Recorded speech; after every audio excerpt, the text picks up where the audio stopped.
기도하겠습니다. 하나님 아버지, 지난밤 깊은 잠을 누리게 하시고 하루라는 새날을 주시고 생명을 연장시켜 주신 하나님께 감사합니다. 이 시간 말씀 앞에 머리를 조아립니다. 말씀을 나눌 때 깨닫는 은혜를 주소서. 예수님의 이름으로 기도합니다. 아멘. 오늘 성경 말씀은 레위기 10장 1절로 7절까지입니다.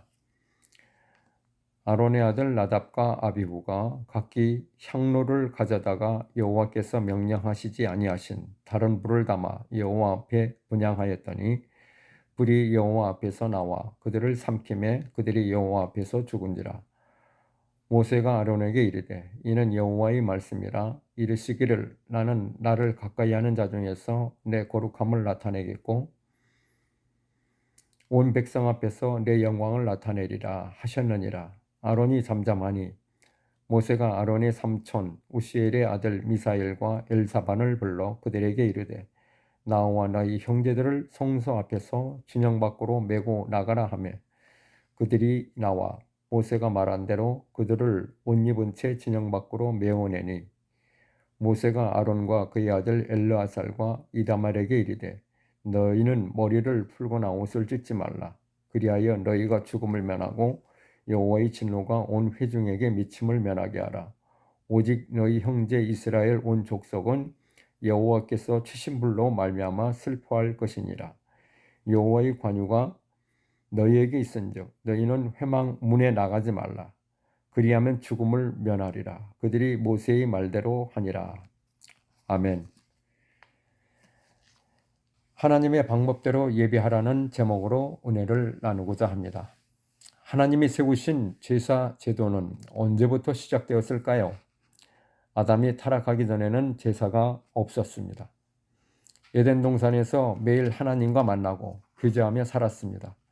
그러나 아담과 하와가 하나님의 말씀을 어기고 죄를 지음으로 에덴 동산에서 쫓겨났고 하나님과 단절되었습니다.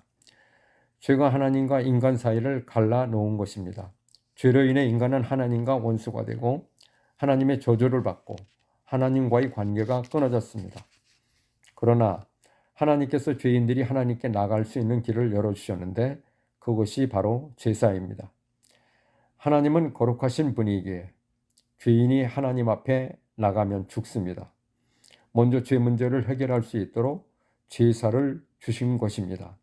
제사란 짐승을 잡아 피를 뿌려 제사하면서 사람이 지은 죄를 씻는 의식입니다. 제사는 죄인이 죄를 씻고 거룩한 하나님께로 나가는 유일한 방법입니다. 구약의 제사는 신약시대의 예배로 대체되었습니다. 예수님의 십자가의 공로를 힘입어 예배를 드림으로 하나님께 나아갑니다. 예배는 하나님을 만나는 유일한 시간입니다. 예배는 하나님의 복을 받는 유일한 통로입니다. 예배를 통하지 않고 하나님을 만날 수 있는 길은 없습니다. 오늘 나답과 아비후의 죽음을 살피는 것은 이 사건을 통해 예배의 거룩함을 올바로 배우고 예배의 방법을 바르게 배워야 하나님께 나갈 수 있고 하나님을 섬길 수 있기 때문입니다. 나답과 아비후의 불순종을 교훈으로 삼고자 합니다. 레위기 10장 1절에 아론의 아들 나답과 아비후가 각기 향로를 가져다가 여호와께서 명령하시지 아니하신 다른 불을 담아 여호와 앞에 분향하였더니 나답과 아비후는 여호와께서 말씀하신 불이 아닌 다른 불을 담아 여호와 앞에 분향했습니다. 민수기 16장 46절에 이에 모세가 아론에게 이르되 너는 향로를 가져다가 제단의 불을 그것에 담고 그 위에 향을 피워가지고 제단의 불로 향을 피워야 합니다. 다른 불이 어떤 불인지 확실하지 않지만 분명한 것은 여호와께서 명하신 번제단의 불은 아니었습니다. 이것은 여호와의 말씀을 불순종한 것이며 하나님께서 정하신 제사의 방법을 거역한 큰 죄입니다.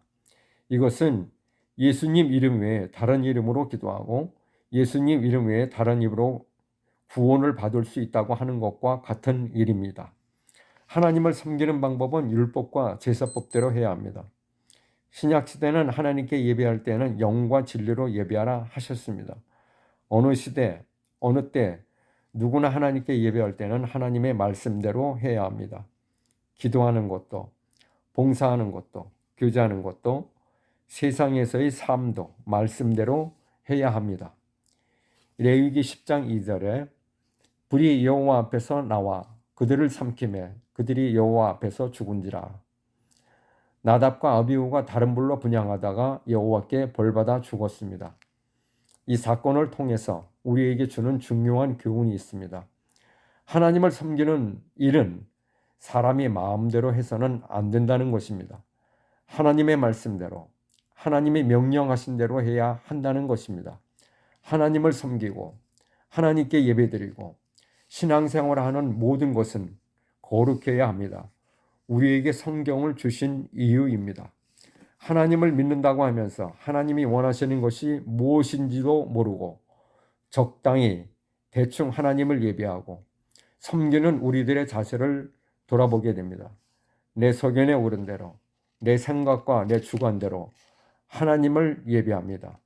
신앙생활을 내 생각대로가 아닌 말씀에 준하여 해야 합니다. 3절에 모세가 아론에게 이르되 이는 여호와의 말씀이라 이르시기를 나는 나를 가까이 하는 자 중에서 내 거룩함을 나타내겠고 온 백성 앞에서 내 영광을 나타내리라 하셨느니라. 아론이 잠잠하니 하나님께서 모세를 통해 말씀하셨습니다. 지금 벌어진 슬픈 상황에 대해 아론에게 설명하는 것입니다. 나를 가까이 하는 자 중에서 아론과 그 자손을 가리킵니다. 기름 부음 받은 제사장을 가리킵니다. 하나님이 선택하시고 제사장으로 세웠습니다. 하나님 앞에 가까이 나가고 하나님께 제사 드릴 수 있는 특권을 주셨습니다. 그런데 하나님을 가까이 하는 그 제사장이 잘못하면 먼저 심판을 받는다는 것입니다. 아론이 잠잠하니 아론의 반응입니다. 아론은 자기 아들들이 하나님을 섬기다가 벌받아 죽었으니 고통스럽고 슬펐을 것입니다. 그러나 원망하거나 불평하지 않고 회개하는 태도입니다. 우리는 아론의 겸손한 자세와 인내와 절제하는 마음을 배워야 합니다. 6절 말씀에 너희는 머리를 풀거나 옷을 찢지 말라. 당시의 극도의 슬픔을 나타낼 때는 머리를 풀어헤치거나 옷을 찢는 풍습이 있었습니다. 그러나 아론은 아들들에게 그렇게 하지 말라고 했습니다.